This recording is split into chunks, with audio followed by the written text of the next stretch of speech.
Thank you so much for having me back here. I've really enjoyed coming here before. I've come to Ridgecrest several different times, speaking at Matarango, speaking here. And yeah, the X-15 movie is still a lot of fun. It's a soap opera, but it's still fun. So did anybody here come to that X-15 presentation? Did they come to see the movie? A few people admit. Cool, okay. Yes. Anyway, it was a lot of fun, and I'm really glad to be back. I just developed this new program. This last November was the 50th anniversary of the loss of Mike Adams in the X-15. He was America's first astronaut to be lost in the line of duty, and yet most people don't really know who he is, and so I've really been honored to help tell his story, specifically about him, along with everybody else involved with the X-15 program in my book. And thank you to the people who have already purchased that tonight. I hope you'll really enjoy the book, and I hope you'll enjoy the presentation tonight as well.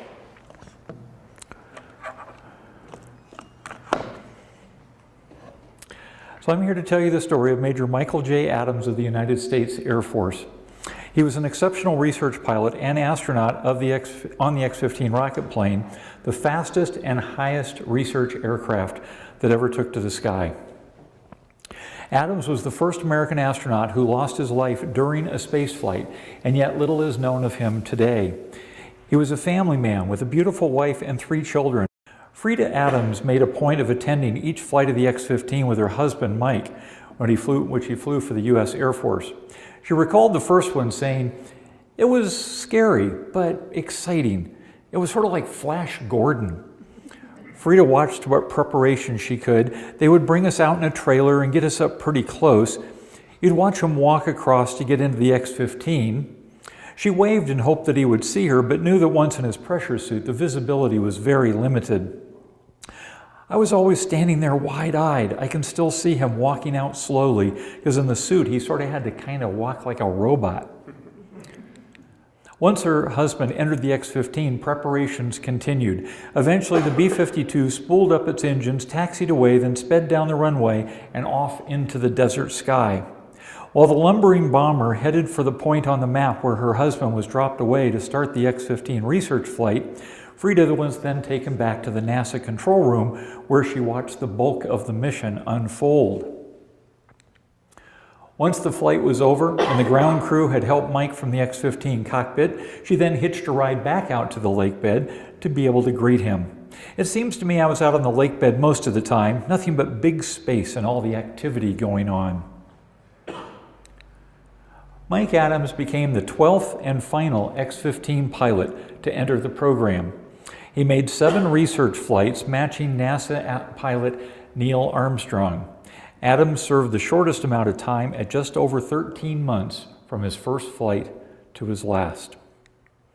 He was born Michael J. Adams in California's capital city of Sacramento on 5 May 1930, staying in his hometown from grade school at Donner Elementary through 2 years at Sacramento City College before finally leaving to join the military. His younger brother George remembered, "When we were growing up, we did all the simple things in the neighborhood. In the summertime, we played kick the can and mumble peg. Went to the matinee movies on Saturdays. It was a modest upbringing, but we enjoyed it." Mike's first job came while attending Stanford Junior High School, delivering newspapers on his bicycle for the Sacramento Bee. Mike also spent time playing with his best friend, Charles Gerdell, who eventually recommended Mike to Frank Sims of Sims Hardware for a second job during their first year in high school. Working at Sims gave Mike a lifelong taste for the outdoors, especially target shooting and hunting. And another area where Mike excelled was school theater, which earned him a special mention in the Sacramento High yearbook. He won a leading part in the Drama Club senior play with the role of Judge Harry Wilkins in the romantic comedy Dear Ruth. Anybody ever seen that movie? It's still out there. Watch it forward and turn a classic. Outside of dating and hunting, he also enjoyed many other hobbies, such as fixing up old cars. In 1949, Mike acquired a 37 Chevy to rebuild with one of his pals. His brother George said he worked on it for the better part of a year. It was prime. Talking about Mike, you could easily see that George always looked up to his older brother. He wasn't real talkative, but I think he was liked and respected by all those who knew him. Growing up, we slept in the same bedroom and he'd tell me ghost stories, which was pretty heavy stuff. At almost the same time that Mike completed his second year at Sacramento City College, the Korean conflict broke out. Mike was a prime candidate to be swept up in the Army, so he made an end run and promptly enlisted in the U.S. Air Force. My dad did the same thing in World War II. He got his greeting, so he went off and joined the Navy instead. After completing basic training, Mike applied for the Officer Candidate School. 2 years later, on 25 October 1952, Adams graduated from pilot training school at Webb Air Force Base in Texas. He was then shipped off to Korea in April 1953, where he flew the F-86 fighter bombers for a total of 49 missions during the war, earning him an Air Medal in the process. It's a very strange little picture. I'm not sure what he's doing with his little stick there, but yeah.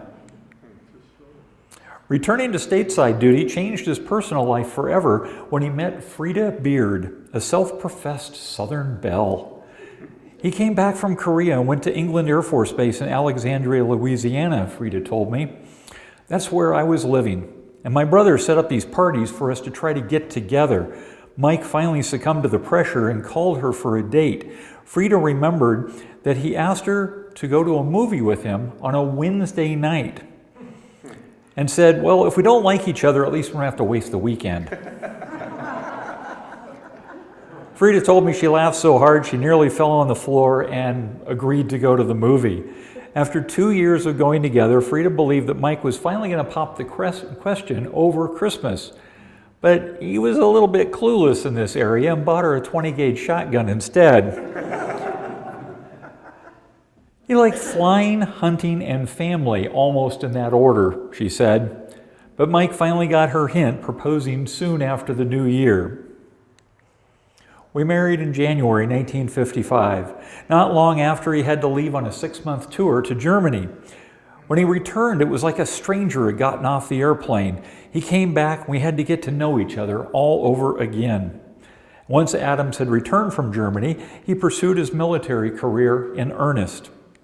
First up, he was heading to the University of Oklahoma for his aerospace engineering degree. This was also where Mike and Frida's first child, Mike Jr., was born. Next up for Adams was MIT, the Massachusetts Institute of Technology for Advanced Study in Astronautics. And this is where his second son, Brent, came on the scene. Then he returned to Air Force duties at this point, being assigned to Chanute Air Force Base in Illinois as an instructor. That's a place I actually served myself, so I know that place well. And their third child, Lise, their only daughter, joined the family there. George also spoke of a special pet that Mike took home to the family on one of his trips. When he was out here on Christmas vacation, he'd flown into McClellan, and the family acquired their first dog. Mike had bought a Brittany Spaniel. He put it in a cardboard box and tucked it behind his pilot seat and flew it home. Mike's son Brent explained further, I remember my dad trying all the time to make him into a bird dog. My mom named him Tripod because us 3 kids kept fighting over whose dog it really was. Mike was selected to attend the Experimental Test Pilot School, where he was singled out for his flying excellence as the best scholar in Class 62C, earning him the prestigious Hunt's Trophy. He then moved on to the Aerospace Research Pilot School, also known simply as ARPS, as a member of Class 4, where Adams graduated with honors in December 1963. With 2 astronaut groups already chosen, Mike and his ARPS classmate, Dave Scott, applied for the 3rd group. For a while, it appeared they both might make the cut. They had flown out to Brooks Air Force Base near San Antonio, Texas, in order to undergo medical evaluations. Then Mike and Dave jetted to Houston for interviews at the new Manned Spacecraft Center, and the process was going very smoothly. When they returned to Edwards Air Force Base in an F-104 Starfighter, their jet engine lost most of its thrust. Adams told Scott that if they hit, he would eject. Scott pulled the nose up to flare for landing, but the back end of the F-104 struck the ground. Adams did as he said he would, safely punching away from the accident.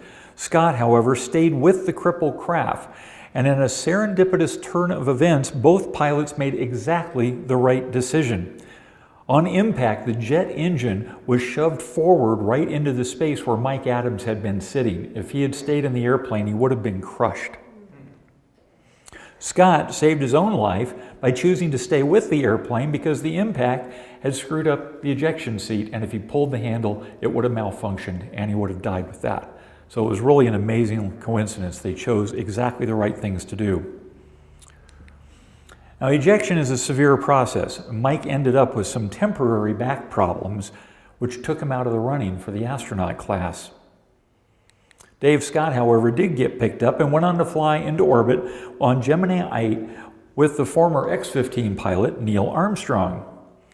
And then Scott went on to walk on the moon as commander of Apollo 15. How did Mike react to the news of losing that astronaut slot? Frida recalled he was very stoic, no comment. Even with no words spoken, she could tell how deeply the loss of the NASA astronaut slot affected him. It was at that moment that all her reservations disappeared about Mike's goals of becoming an astronaut. I wanted to know why he was not chosen. It was a disappointment to me, and I'm sure it was a bitter disappointment for him. So having missed at NASA, Mike applied to the Manned Orbiting Laboratory Program, or MOLE.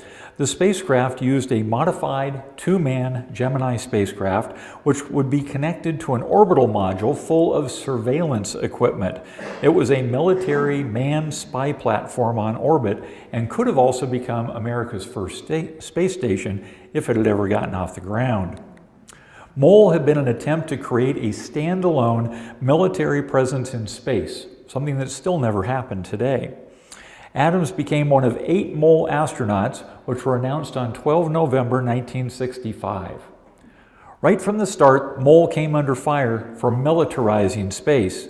Unmanned spy satellites were one thing, but adding astronauts into the mix, that got a lot of people nervous. Political niceties aside, the Cold War was raging in full force at this time, and in that climate, the Air Force continued to garner just lukewarm support for the continuation of MOLE. Political haggling was left to those in Washington, D.C. At the Adams home, Frida immediately saw the difference in her husband after his astronaut selection. She said, everything was really exciting when he was chosen. Unfortunately, it didn't take long for Mike's elation to fade as he figured out that his ride into space with the Air Force might be a long time coming. Mike's brother George said he definitely wanted to fly a lot more than he was doing, but at least he had gotten on to MOLE. Should back that up a little bit. Mike expected the fast pace of Apollo. Instead, the only fast-paced thing in this program were the delays. From the beginning, launch dates got further away, not closer, and Mike's boredom was palpable. He felt he had to move on. George told me when the slot opened up on the X-15, he jumped at that. Barely 8 months after joining the astronaut program on the Manned Orbiting Laboratory, Adams departed for the X-15. Officially joining the rocket plane team on 14 July 1966. He was elated to get flying toward space in the X-15 as fast as possible, saying in an interview to the Sacramento Bee, a paper he used to deliver on his bike, "I'm not particularly anxious to set any records, but if there are any, well, that's just a cheerful fact that comes with the job. The speeds and altitudes exceed anything I've ever seen before." His move away from MOLE was definitely the right one, as the program was shut down without ever achieving a manned flight. And once he shifted to the X-15, Mike perked up again. Frida said it was like living in a unique world, because that was a special thing. They just treated you differently. The excitement from his wife and brother was much more visible than from Mike himself. Mike wasn't subject to opening up too much about things, recalled his brother. He summed up his older brother as quietly competent. If you didn't ask a lot of questions, you weren't going to hear a lot of answers. Frida explained Mike's single-minded purpose, saying when he set his mind to something, He did not waver. It would get done, as you saw with his path toward space. Adams went to work preparing for his first X-15 flight. On 6 October 1966, Adams was ready to launch, the first step on what he hoped would finally be his road into space. Heading toward Nevada, Adams and X-15 No. 1 were firmly attached to the mothership's right wing pylon. The launch lake was just inside the California border at Hidden Hills. After the turn to get the flight onto the correct heading back to Edwards, Adams dropped away from B-52 number 003. In less than a second after launch, Adams got the rocket engine out of idle and pushed forward on the throttle. The joy of the flight was tempered in less than 90 seconds when the LR-99 rocket engine quit more than 30 seconds early. With only 90 seconds on the mission clock at 50% thrust, rules dictated Adams then had to land short of Edwards by coming into Cuddyback Dry Lake. The control room, also known as NASA 1, radioed up, said, "Okay, Mike, you look in real good shape." Adams wasn't going to give up quite so easily. He replied, "Well, looks like I could make Edwards." The controller made sure the rules were understood. "Let's make it Cuddyback, Mike." Even with the emergency landing, Mike's demeanor was unfazed. As he said, "This thing is really fun to fly, even if I did have to go into Cuddyback." Adams made a perfect centerline touchdown about a half-mile into the 3-mile-long dry lake bed runway. Fellow X-15 pilot Bill Dana praised Mike's performance during the emergency. He said, "He did an excellent job with that. You could tell by the way he was talking that he wasn't uptight at all about having to go into a strange field on his first flight." The second flight for Adams on 29 November was for further familiarization with the dynamics and handling characteristics of the rocket plane. He expanded his speed envelope up to approximately Mach 4.5. This thing really flew. Mach 4.5, that's getting up there. By increasing the engine thrust only from 50 to 75%, that's how fast he was able to do. The increased power of the LR-99 rocket engine was evident in that this higher velocity was achieved even though the burn time was reduced by 30 seconds. Now, winter weather and wet lake beds put off further flights for anyone in the X-15 for nearly 4 months. But drier weather permitted flights to resume on 22 March, where he was finally able to open up the throttle all the way to 100%, recording his highest speed flight on the X-15 at Mach 5.59. That's 3,822 miles per hour. Not a bad speed, right? Launch this time was from the Mud Dry Lake area, nearly twice as far from Edwards as his first 2 missions. That's up near Tonopah, Nevada. The next flight for Adams expanded his altitude experience up to 167,200 feet. By 15 June, and after 3 successive aborted attempts, Adams was ready for a much larger leap in altitude, topping out at 229,300 feet. With that extra altitude also came extra time at 0G, as the aircraft drifted through its ballistic arc at nearly Mach 5. Adams got somewhat annoyed by one aspect of having no gravity to hold things in place. He said, "My checklist kept flopping up and over, and I was waving around in front of me. I couldn't get it out of the way. I knocked it down, but it immediately kept standing straight back up. I just finally quit fighting it." Mike allowed the pages to do as they wanted until gravity finally returned as he began his re-entry.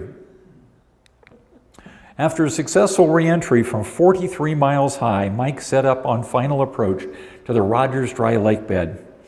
After landing, he said, "Compared to what I could do in the simulators and what I was doing in flight, I wasn't doing quite as well.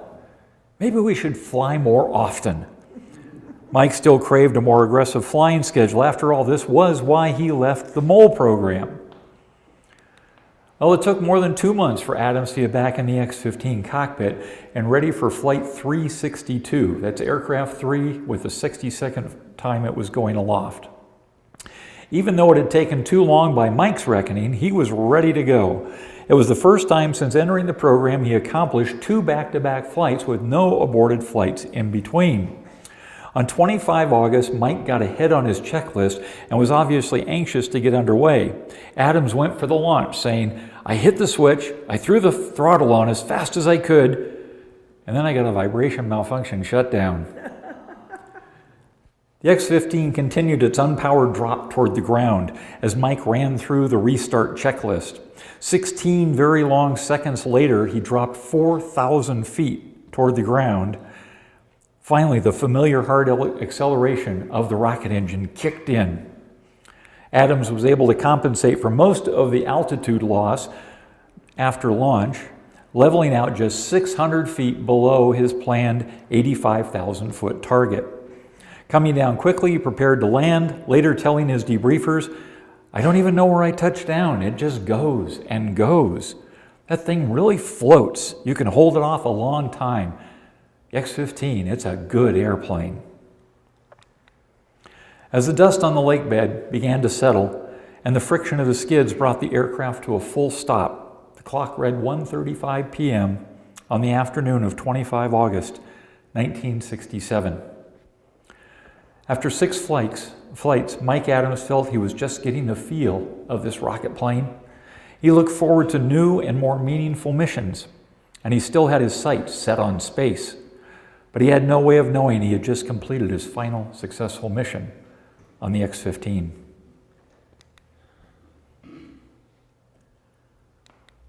Moving to Edwards from Louisiana had originally brought a shock to Frida. She'd been raised amid the lush green and the muggy air of the bayous. There was life everywhere. The high, dry desert of California seemed like being dropped onto Mars. I got there and I thought, this is the end of the world. But then I finally learned to love it. She found the climate and stark beauty of the area had a lot to offer, as you all know here. The 3 children, all born in different states, as their father moved from assignment to assignment, seemed to thrive with the adventure of it all. For the senior Adams, it was a new place to explore as he found not only the desert, but the nearby mountains and rivers. Frida said it was a lot of fun. We had good friends. He would love to ride up through the countryside. He saw more strange areas that no one else could ever see or find. We'd go up into Tehachapi and find these strange-looking quail, or maybe up to Kern County, where there was a beautiful stream. Wherever Mike was, he was outdoors. And Adams loved his music. Frida remembers he played the guitar, he played the piano, and he played the accordion. He was talented, and the kids used to play in bands, and they used to say they got it from their dad. They just don't get far away from their dad, or his achievements, or his life, Frida said. Mike rarely spoke of his flights or his work on the X-15. For the most part, he was regarded as a very serious man. Mike's brother George said he had a good sense of humor. He just didn't expose it unless you brought it out in him. This was exemplified in another photo from his days at Edwards. At a time when the wet lake beds forestalled further X-15 flights for a while, Mike expressed his displeasure at not flying by having this image snapped of him standing in a rain-soaked dirt umbrella over his head. But an even better indicator of his dry sense of humor was shared by fellow X-15 pilot Pete Knight, who talked of having Mike leave Edwards for a few days and asking Pete if he would come by his place while he was gone and water his plants for him. Pete dutifully showed up, went around the room, watered all the plants, until it finally dawned on him that they were all plastic.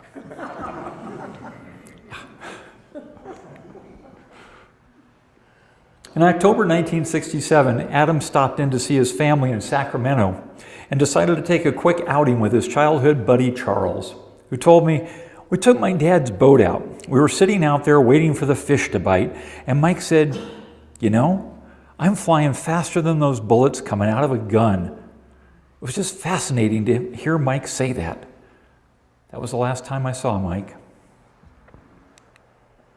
Pete Knight took the X-15 to the highest speed on 3 October 1967, achieving Mach 6.70, 4,520 miles per hour.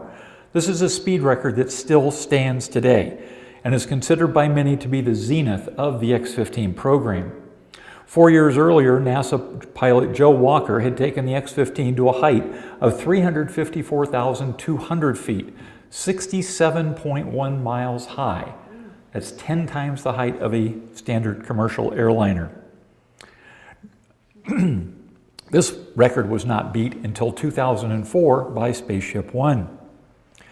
Since the first flight by North American aviation pilot Scott Crossfield on 8 June 1959, the X-15 had been flown by a total of 12 NASA, Air Force, and Navy pilots on 190 research missions. It was a successful and mature program, one that everybody thought was very well understood, and dare it be said, routine. Aircraft number 3 went into final preparations, culminating with closeout of all systems on 13 November. The weather was not favorable, causing a one-day delay before being mated to B-52 number 008. X-15 tail number 66672 was finally ready to launch on Flight 365 on the morning of Wednesday, 15 November. Colonel Joseph P. Cotton spooled up the B-52's 8 jet engines and began his taxi onto the Edwards runway. In the right seat was Squadron Leader John Miller, on temporary assignment from the Royal Air Force. This was Cotton's 12th time piloting the mothership for the X-15 and Miller's second as co-pilot. Jack Russell was in position as the launch control officer, seated near the bubble window about midpoint on the right side of the B-52's fuselage. Mike Adams was sealed into the X-15 cockpit, mounted under the right wing. At 9:13 a.m., the B-52 and its X-15 cargo lifted into the air and headed outbound. Adams was just along for the ride at this point, telling Chase One, "I'm just a tourist." The B-52 and 2 chase aircraft, piloted by Lieutenant Colonel Fred Cuthill and Hugh Jackson from NASA, proceeded northwest toward the Delamar Dry Lake launch zone. Cotton noted they reached their cruising altitude of 45,500 feet faster due to the outside air temperature of being a balmy minus 42 degrees Fahrenheit. As launch time approached, Jackson moved Chase 2 into launch position about 100 feet to the left and behind the X-15, while Cuthill and Chase 1 moved directly off the B-52's right wing to obtain photo coverage of the drop and climb out. The launch master switch inside the B-52 was activated, allowing Adams to now control his own drop. Pete Knight called from NASA 1, "Looks good here, Mike." Adams responded, "Roger, 3, 2, 1, launch." At 10:30 and 7 seconds, he commanded his launch release. Falling away from the pylon, he immediately moved the LR-99 throttle to 100% thrust. NASA 1 confirmed, "Roger, we got a good light here, Mike." The X-15 quickly outpaced Cuthill and Jackson in the chase planes. Adams angled upward through the stratosphere, heading to the top of his ballistic arc in the mesosphere. This configuration of the X-15 number 3 had 2 6-foot-long pods mounted on the tip of each wing. On the left were 2 experiments which opened at high altitude. One was a micrometeorite collection box, while the other was a solar spectrum measurement device. Now, the right tip pod had an extendable probe known as the bow shock standoff measurement experiment. This probe had never been verified at altitude prior to this flight. And in a vacuum, it started to arc, causing noise in the wiring of the X-15. This affected operation of several critical systems, including the aircraft's computer, which started to continually dump and reset a total of 61 times before the end of the mission. Adams kept trying to fix the problem, but it kept resetting, causing a major distraction as the flight progressed. Telemetry received on the ground showed Adams was on his flight profile, although they could tell his trajectory was lofting a little higher than planned. On the ground, they had no idea that the distraction of the computer was causing a second problem. An instrument was set to measure different things based on a switch position. This one right here. Mike had switched it from reading yaw to roll, then apparently forgot due to the computer glitch that he had to keep resetting. So he kept reading it as yaw, even though it was now reading roll. At peak altitude, he hit 266,000 feet, and seconds later, he had inadvertently started to yaw the X-15 out of heading, quickly reaching 18 degrees to the right of his flight path. Nothing in the control room showed that deviation. They had no idea on the ground what was going on. No one could tell Mike of the mix-up. Adams continued to try and center the needle, but remember, he's trying to center it in the wrong direction. This then magnified the out-of-attitude yaw, and he kept going. As he started to head back down toward the atmosphere, the yaw rate sped up. In 18 seconds, he was at 28 degrees. After 36 seconds, he passed 90 degrees. And just 47 seconds after it started, he had rotated the X-15 a complete 180 degrees. In other words, the X-15 was now facing tail first into its flight path. Air started to bite into the wings and tail surfaces. Because of the reverse orientation, it quickly put the X-15 into a hypersonic spin, which lasted for 43 seconds. Such a condition had never, ever been envisioned. No other aircraft in history had ever been into a hypersonic spin, and no aircraft in history has done so afterwards either. Nobody had ever experienced anything like this before. Mike tried to correct the spin using the reaction control jets. He called over the radio to Knight. "I'm in a spin, Pete."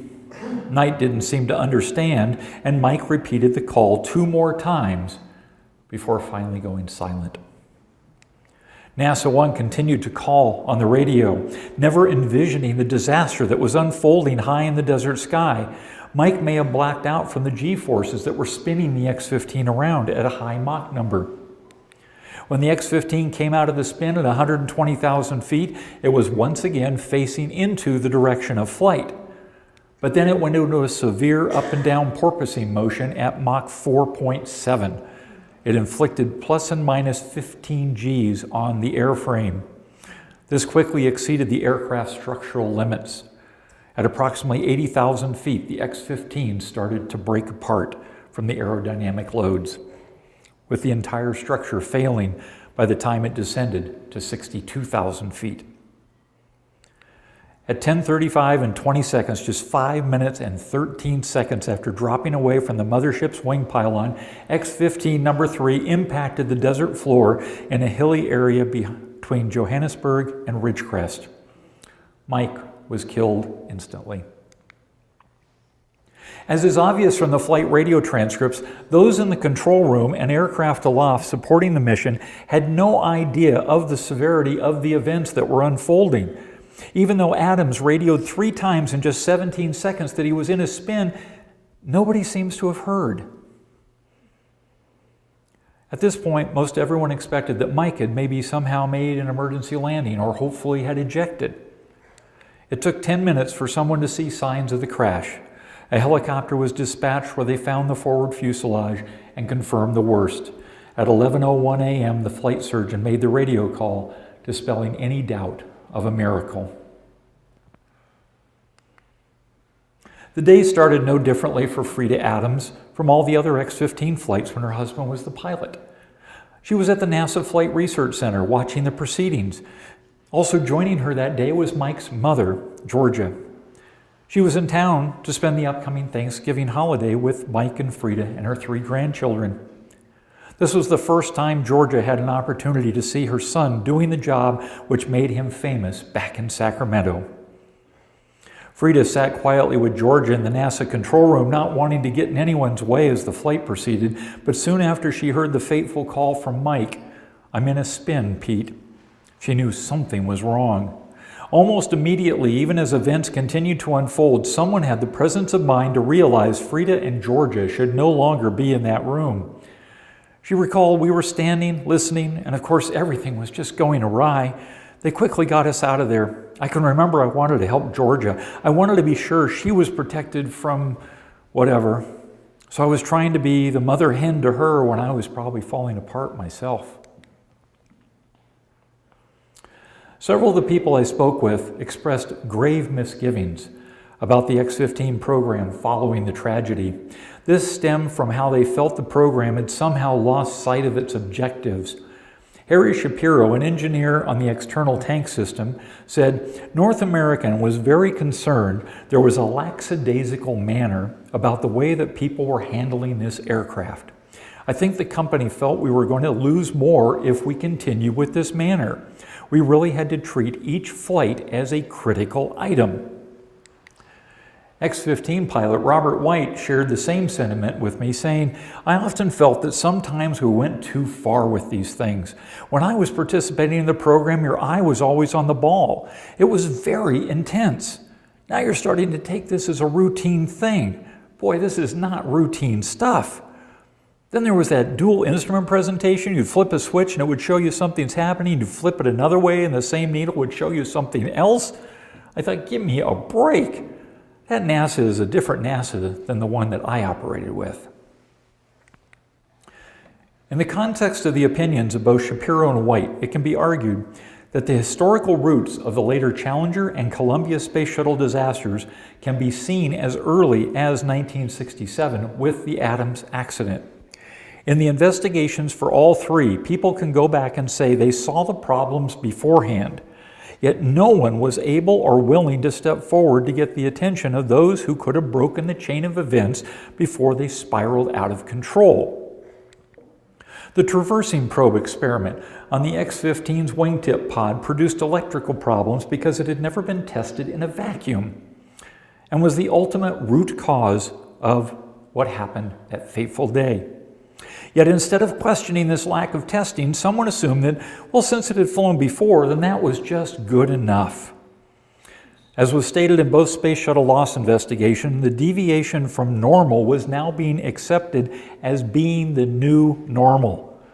Any variance at all from expected parameters should never be considered routine, and certainly not as normal. Good people died in all three cases because of complacency and not wanting to be the one to stand up and say that anything was wrong. Directly as a result of Adams' accident and the subsequent investigation and report, two specific changes were made in the way the X-15 program was run. First was that future flights would ensure the pilot had all his pitch, roll, yaw, heading, and angle of attack information. No more stupid needle that you could change around, right? And that telemetry channel also went back to NASA 1 in the control room so everybody on the ground could see it as well in real time. Even though the X-15 continued to fly for nearly a year, the heart of the program had been shattered, along with Mike Adams and X-15 number 3. Funding existed through the end of 1968, but no one wanted to push their luck anymore before it was finished. X-15 crew chief Charlie Baker said, "We were a nice little team, a family. You knew all the pilots. It was a glorious thing until that day.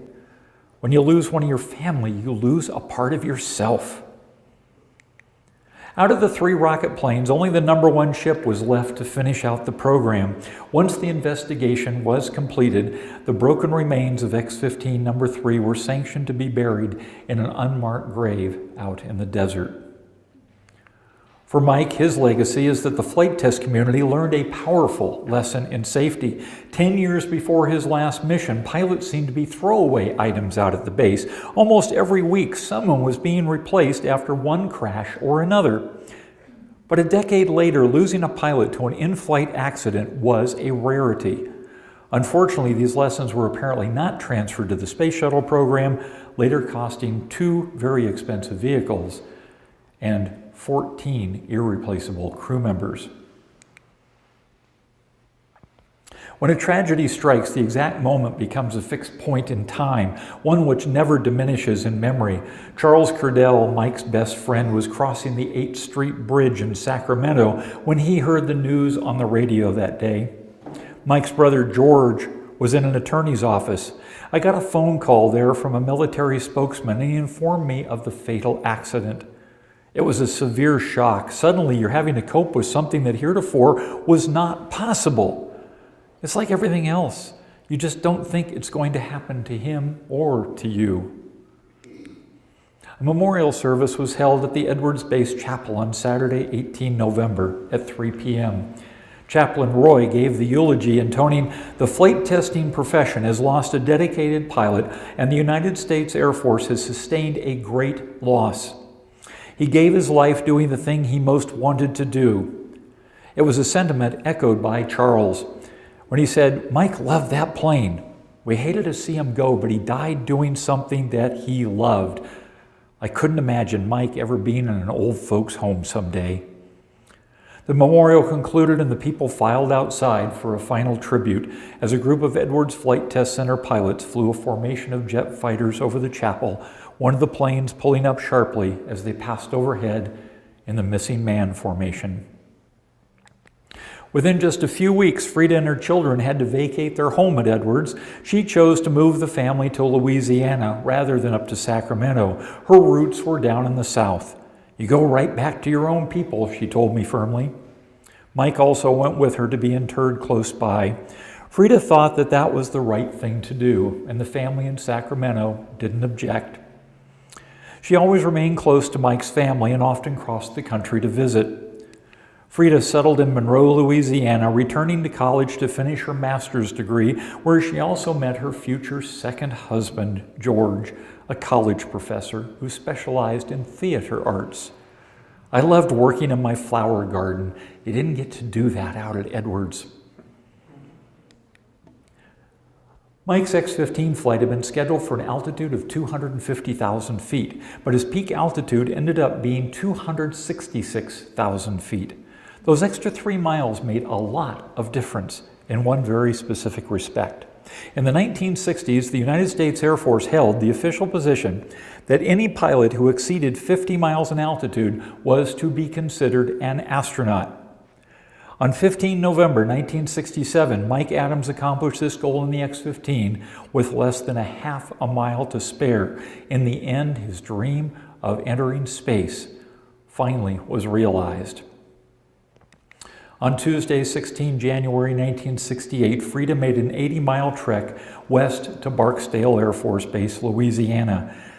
There was little ceremony when she received her husband's silver Air Force astronaut wings. It was a status for her husband which Frida would have preferred to have forego if Mike could have instead returned alive from his flight.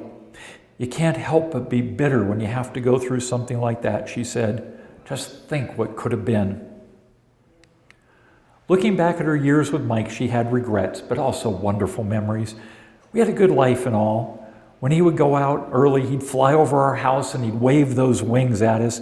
I was out waiting to see him go by every time. A memorial created by Eagle Scout John Badelsky now marks the spot in the desert where Mike Adams lost his life.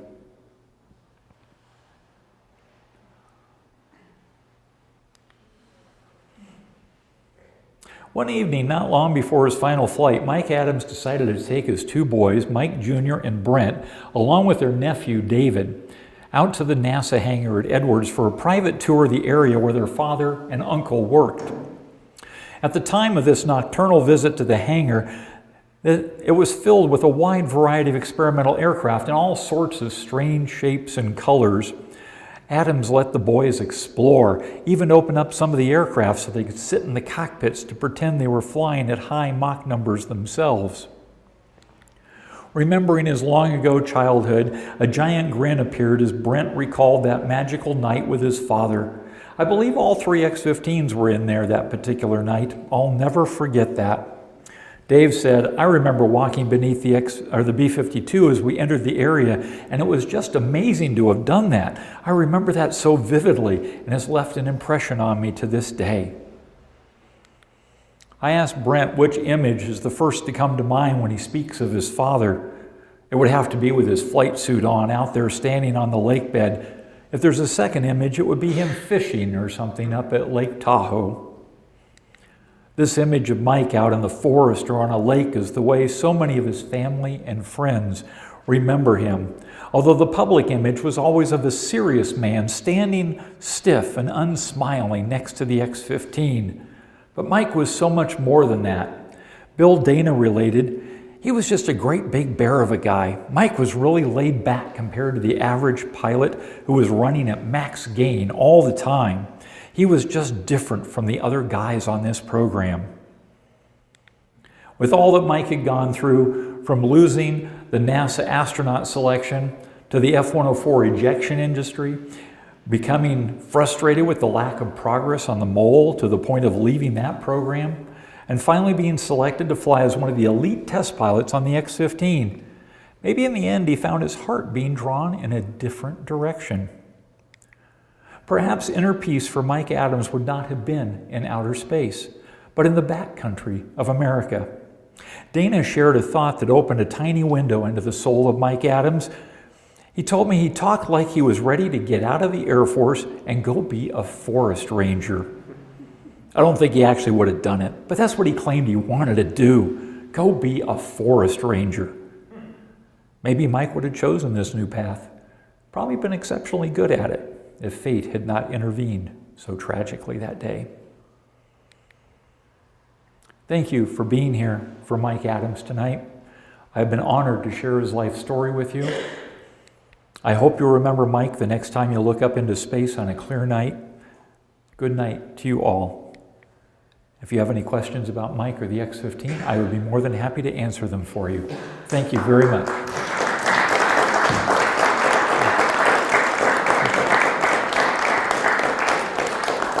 Yes?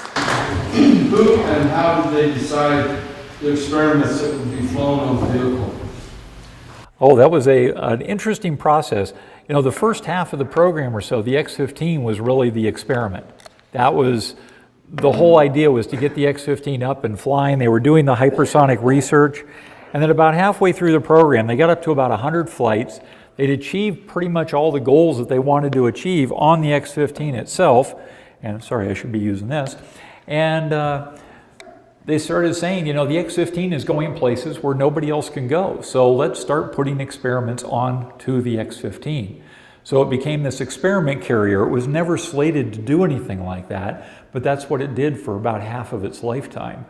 And then it would just be this, the industry would be applying to NASA and the Air Force to see what could be flown. We had stuff from the Jet Propulsion Laboratory, from MIT, places like that that were coming forward and saying, these are the programs we want to try to fly, these are the experiments that we want to find results for, and so what can we do? And they proposed how much it would cost, what it would take to build, what the designs were, how do they fit it on there. That's why they built those wingtip pods that were used to get those, they wanted to get the experiments away from the skin of the X-15 in certain cases.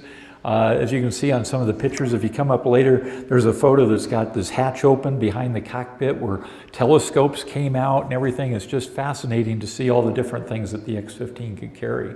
So it was, a lot of it was sort of a peer-reviewed process. NASA was pretty much the one in charge of all that. The Air Force provided the funding, but NASA provided the direction. So they were the final arbiters of what actually got to fly. Yeah. Sure.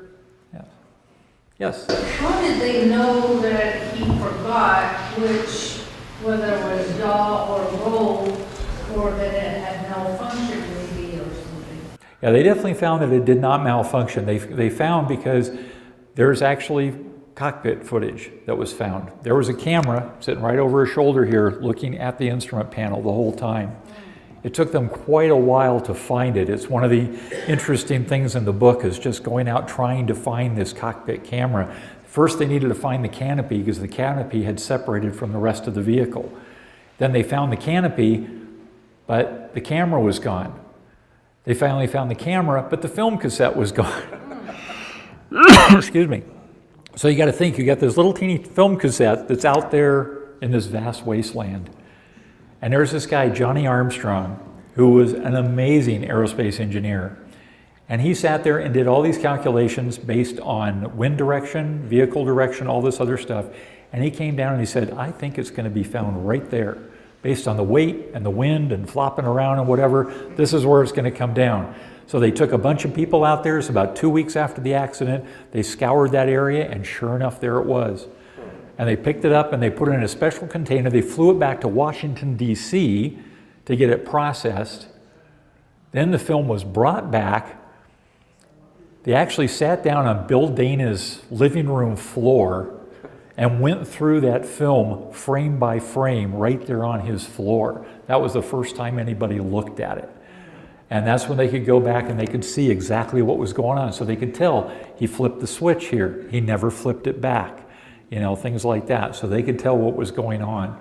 It used to be, interestingly, earlier in the program, they had this camera in there that was taking the photographs of the instruments, but it wasn't a specific frame rate. It was just sort of, you know, it would speed up and slow down and stuff. And it actually wasn't too long before this accident occurred when they finally got a camera that was good enough that could give them exact frame rates, so they could really tell 1/10 of a second by 1/10 of a second what was going on. And so they were able to recreate things very, very specifically and find out. They knew what the attitude was. You saw the pictures of it, like when it was in the different attitudes and stuff, and that's exactly where it was at those points in the flight. And they actually did a thing.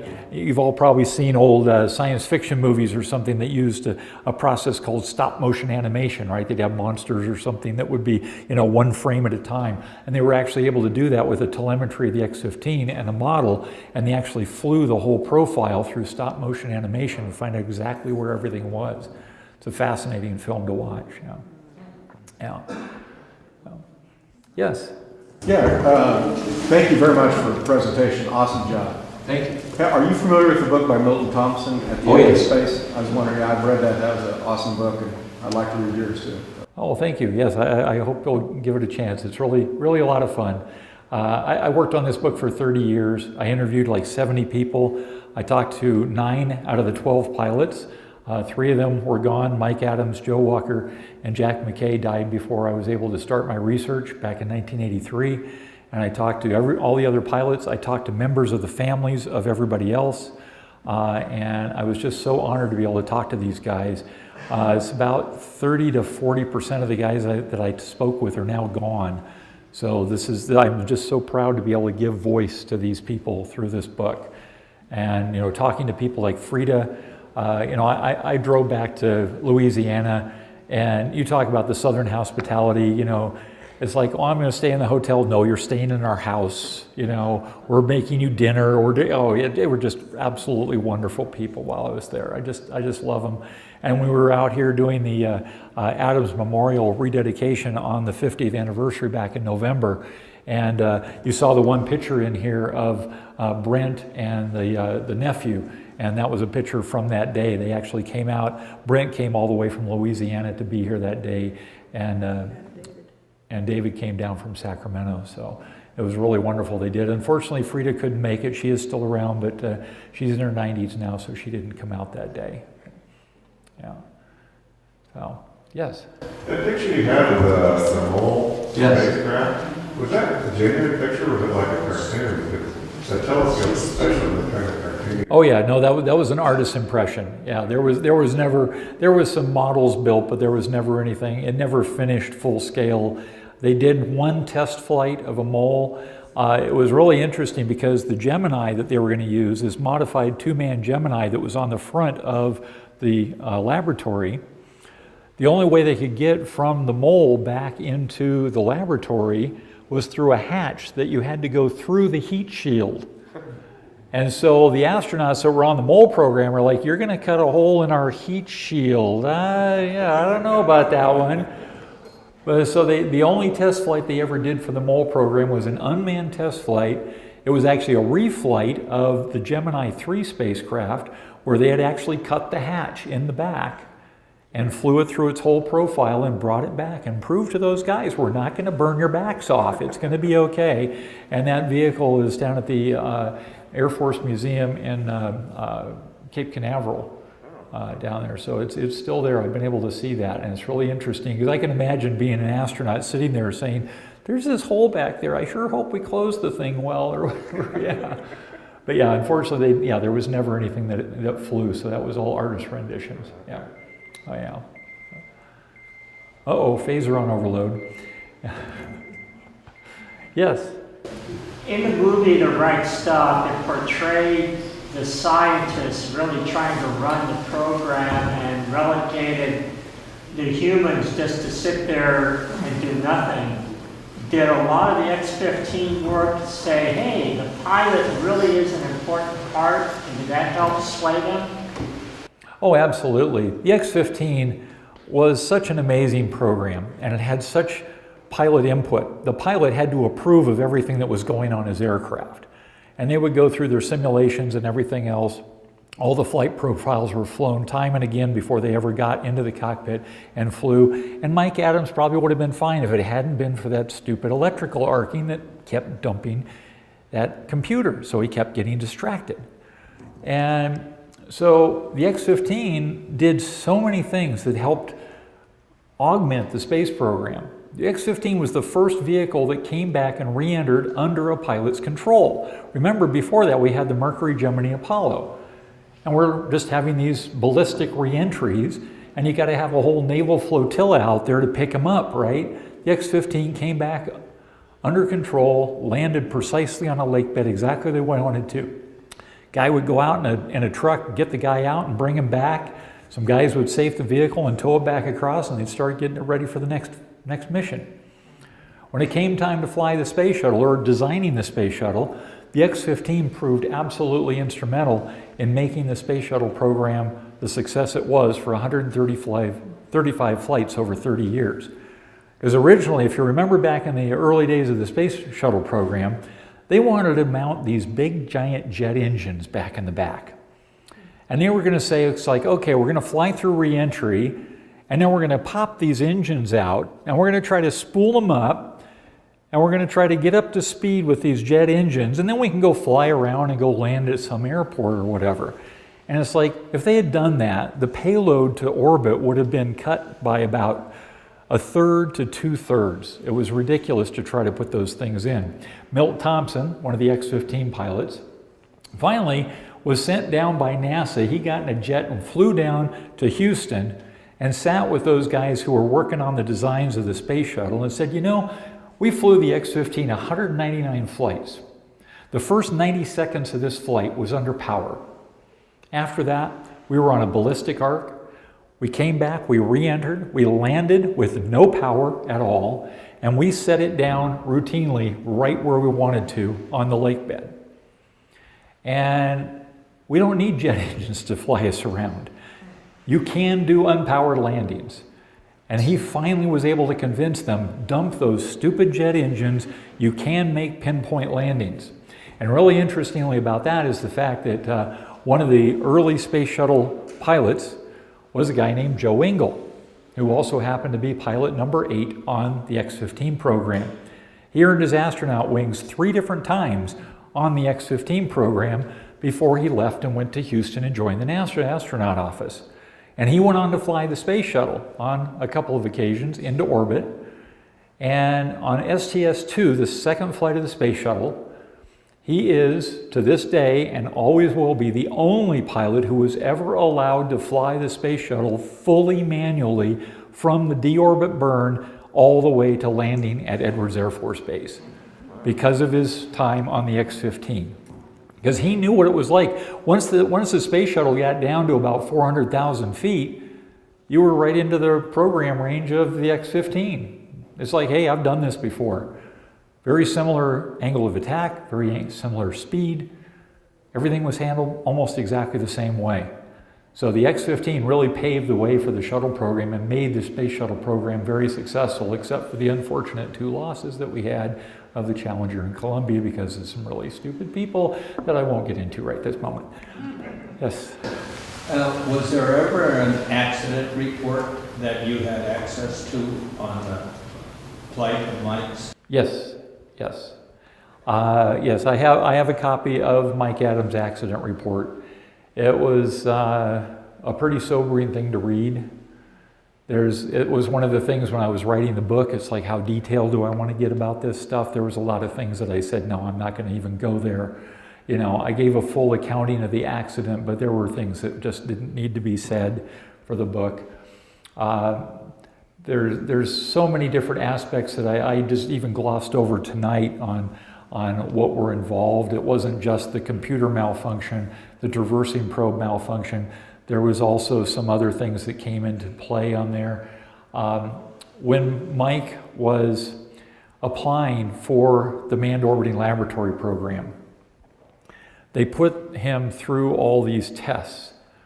He did the same thing when he was first applying for the astronaut program with Dave Scott when they were down at Brooks Air Force Base. And this is really early in the space program. They were trying to figure out what does it take to make a good astronaut. They really didn't know at this point, right? What do we need to test for? What are the tests we can do sitting here in one gravity? They're going to be applicable to these guys flying around in 0G. So they didn't really know what to do. And so they kept coming up with these new tests.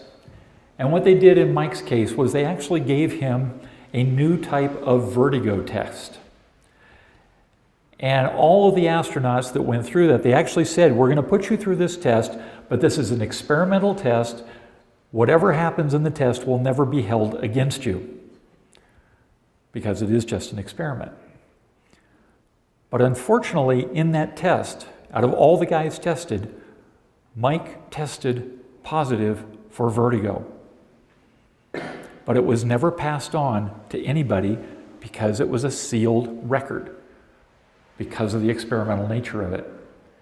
And unfortunately, it came out later in the accident report for the X-15 that because of the distractions, because of the spin, because of everything else that happened, it is almost a certainty that Mike ended up with vertigo.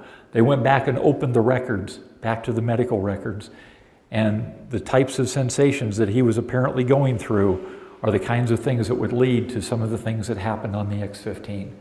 A very unfortunate thing that if it had been passed on, he would not have been put in that situation in the first place. So, yeah. Yes? It's a glide slope on the X-15. The X-15 was about a 4-to-1 glide ratio, about the same as you'd have like on an old style hang glider or something. And, or as Scott Crossfield said, it really had about the glide ratio of a brick.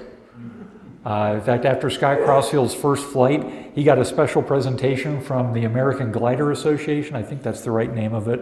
If you have the right name, correct me on it. But they actually mounted on a plaque a brick and gave that to Scott Crossfield because it was a very, very fast descent. About the same as the Space Shuttle. Yeah, exactly. I think the Space Shuttle was about 4.5, maybe. It was just a little bit better because it had that double delta wing versus the very small wings that you see on the X-15. Yeah. So, yes? Was the modeling and simulation trainers, were they done in Houston like the shuttles, or were they done in Edwards? For the X-15? The X-15 simulator was really very advanced simulator for its time. And it was originally developed by North American Aviation, and it was down originally at their plant at, yes, well, that's true. Yeah, we were hoping there was a guy that was supposed to be with us tonight, but he couldn't make it because his sister just passed away, so he's back in Florida for her memorial service. A guy named John Perry was the guy in charge of the simulator at NASA. I was really hoping he'd be here tonight. Great guy. And, but anyway, originally it was down at North American Aviation, which is right next to LAX. And they eventually moved it up to Edwards, and it sat there in the hangar at Edwards throughout the entire program. And then, of course, was dismantled after the program was completed. So as far as I know, none of the X-15 simulator parts still exist anywhere, unless somebody took some home in their garage or something. But yeah, everything was done right there at Edwards. Edwards was an amazing place at the time. They got away with so many things at Edwards that you could not get away with anywhere else. It's like they would... There's certain things they weren't supposed to do, but they did them anyway. And they would just say, well, we did it this way instead of that way or whatever. You know, they go off and they do the thing, and then they'd write the work order to cover what they just did. You know, that's the kind of thing that they did, and they couldn't get away with that nowadays at all. And they got away with some really interesting stuff. They just got the job done. And it was so great to talk to these guys and talk about the sense of family, camaraderie that these guys were at. They said they used to have so much trouble because these people loved coming to work. So they didn't care if they had the flu or the cold, they'd get everybody else sick, but they loved being out of work, right? So it was sometimes tough for that. It's like, no, you need to go home. One of the guys that I interviewed was a guy named Dean Bryant. And he was in his late 80s, and I got a call from his son. And he said, you know, my dad worked on the X-15 program, and he's very close to the end. He has Alzheimer's. He's not very lucid, but if you'd like to come up and speak with him, we'd love to have you up there. And I went up there and I sat down with him that day, and Dean was just so much fun. He ran the propulsion system test stand. This is where they would take the X-15 out and block it down and fire up the engine and test out the engine after it had been mated. And when he retired from NASA, they gave him the throttle box to run the XLR-99 at the propulsion system test stand. And he came out there, he had the throttle box mounted on his wheelchair. That was so cool. And his son called me up about a week later, and he just said, I want to tell you that was the most lucid my dad has been in like a year. And he passed away a week after that. But these guys are just amazing. Yeah, they really were. Yeah, you had a question? Yes, sir. The president had said, and I don't remember the wording, about we're going to put a man on the moon. Right. I'm sure the X-15 program sensed that comment from the president, and it would probably be positive or negative combined together. Can you make any comment on that?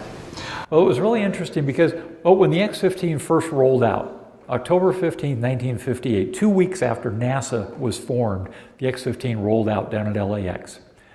At the time, it was Vice President Richard Nixon. He was there as the MC for the rollout ceremony. And they were talking about stuff that day. It's like, this is the vehicle rolling out here behind us that's going to carry the first human being into space. That's what everybody felt at the time.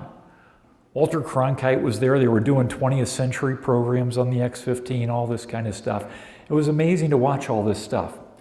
The guy in charge of the X-15 program for NASA was a guy named Paul Bickle. He was in charge of the whole program. He hated all these people out there on his back all the time because everybody was like, when are you going to fly? What are you going to do? When are you going to go into space? All this other stuff. So then they go off and they start flying the Mercury program. We got the 7 astronauts picked, and everybody, you saw the right stuff. The way that these guys were just so venerated, even though they hadn't flown into space yet. And then they did start flying into space. And all the press corps moved from Edwards Air Force Base down to the Cape. And Paul Bickle said, oh my God, thank you. It was wonderful. We got rid of these people. Now we can get on with the program. But the president was very much involved in this. He knew about this stuff. In fact, one of the pictures I've got right up here,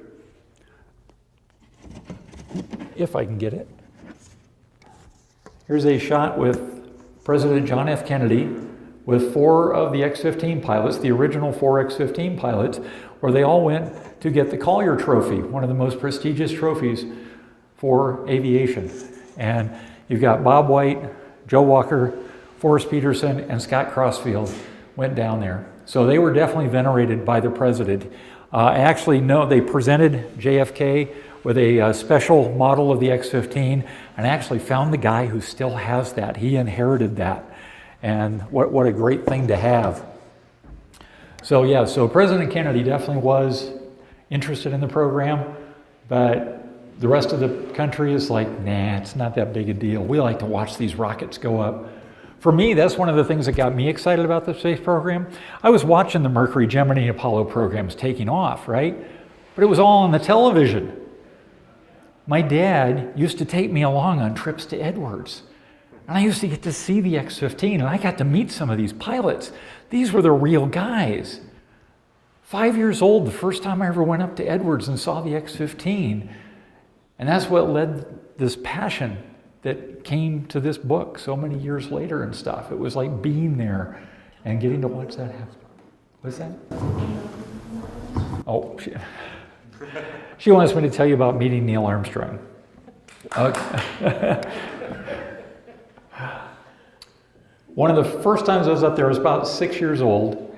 And, my dad would go up there, I'd hike along with him or whatever, and he'd have to go off and do all this work. And so he'd pawn me off on some friend of his to go keep me busy while he's actually getting his work done. He was up there doing instrumentation tape recorder, so he'd be recording all the telemetry and stuff. That was his job up there. And So, and he did it here at China Lake and other places as well. And so this guy was taking me around. We go out in the hangar, see the aircraft and all this stuff. And he took me in where the simulator was one time. And there was this one astronaut, or one of the X-15 pilots, who was in the simulator just finishing up his simulated X-15 flight.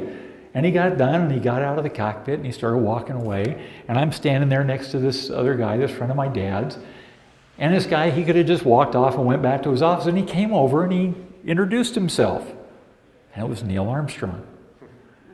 And that was the first time I ever met the guy. And of course, at the time, nobody knew who Neil Armstrong was. No big deal. But it certainly left an impression on me as a 6-year-old kid. And then, many years later, when I went to interview Neil for the book, went back to this little town in Lebanon, Ohio. The address I had was actually incorrect.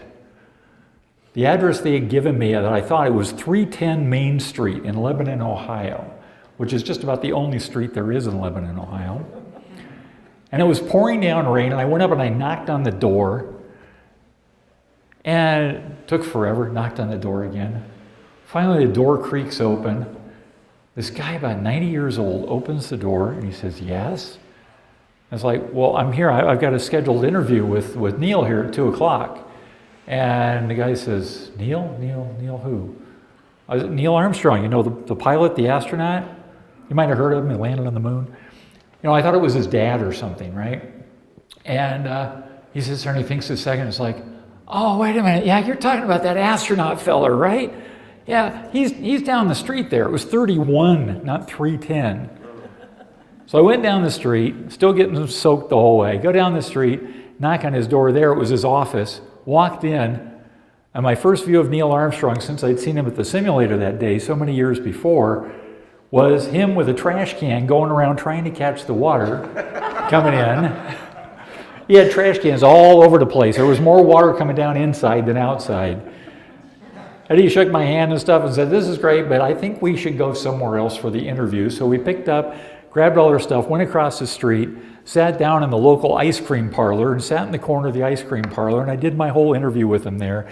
And one of my most precious possessions is this old cassette tape of sitting there on that table. You can hear the little cash register, you can hear the little ding of the bell and the tile floors with the chairs and stuff, and Neil sitting there talking away. He was great. And every one of these guys that I talked to, they were just amazing. Forrest Peterson, the only guy from the Navy who flew. I went to his place, driving out the place, it's like, oh, I got to take a right here. If I took a left, it would have taken me into the entrance of the CIA. That's where he lived.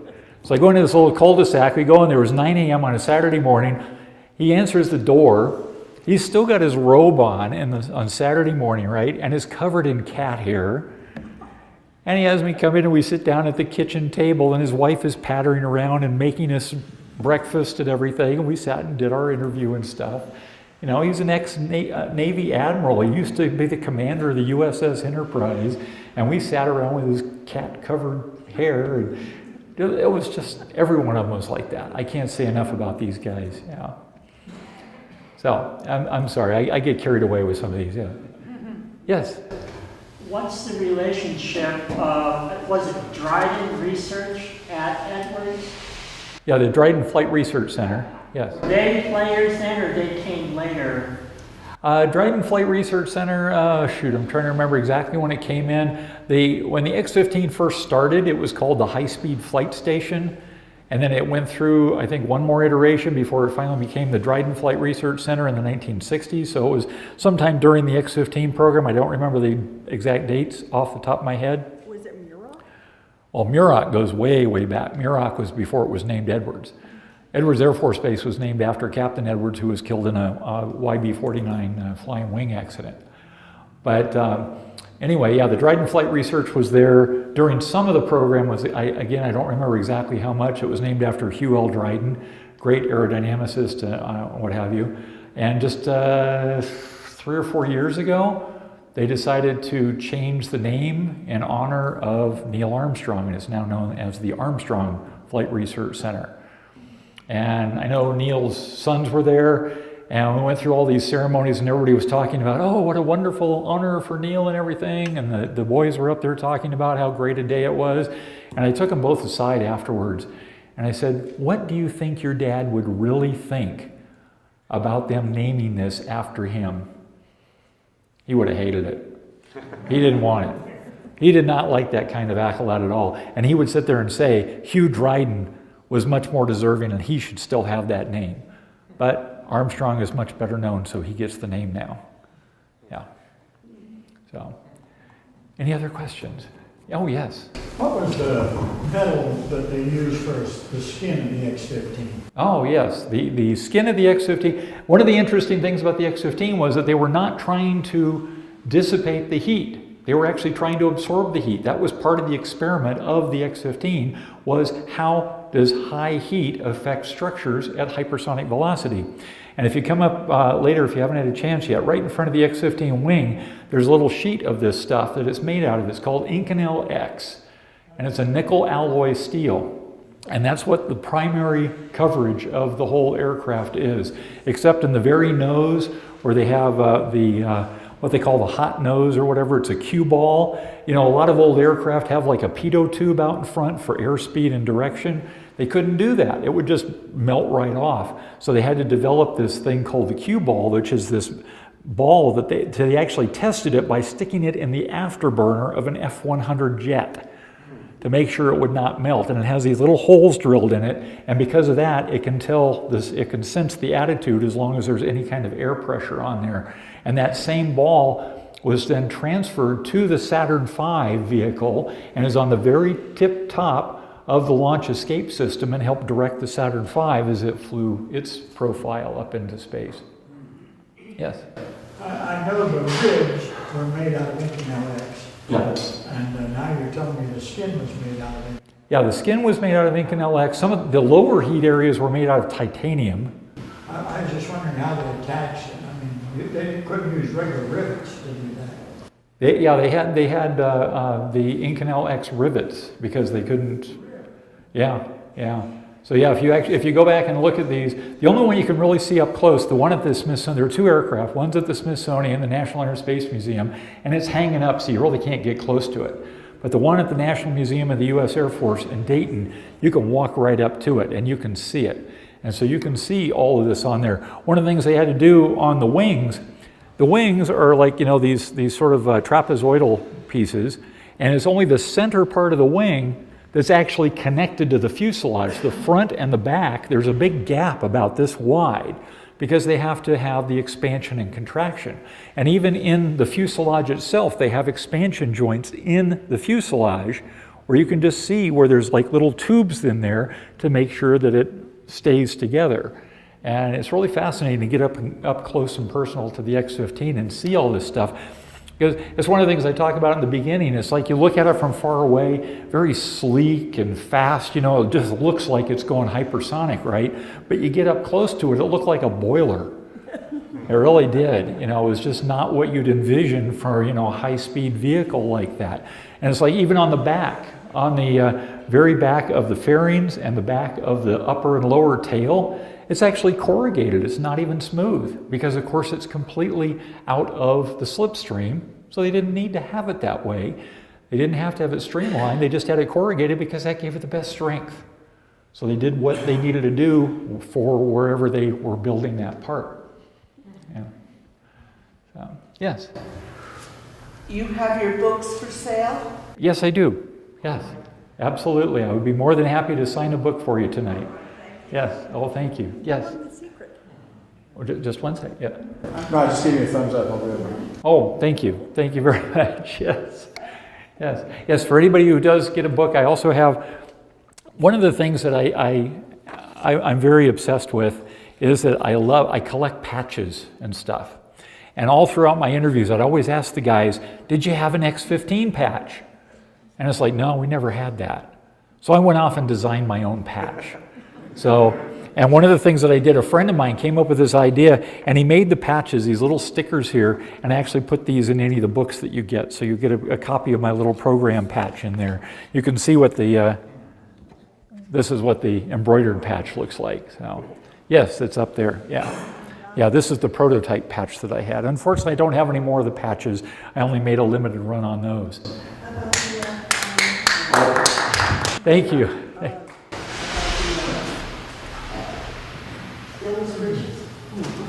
Oh yeah, and if you do buy the book, please, on the top of the list of illustrations page, go to the website there, because there's only 45 images that we could put into the book, and of course they're all in black and white except for the cover.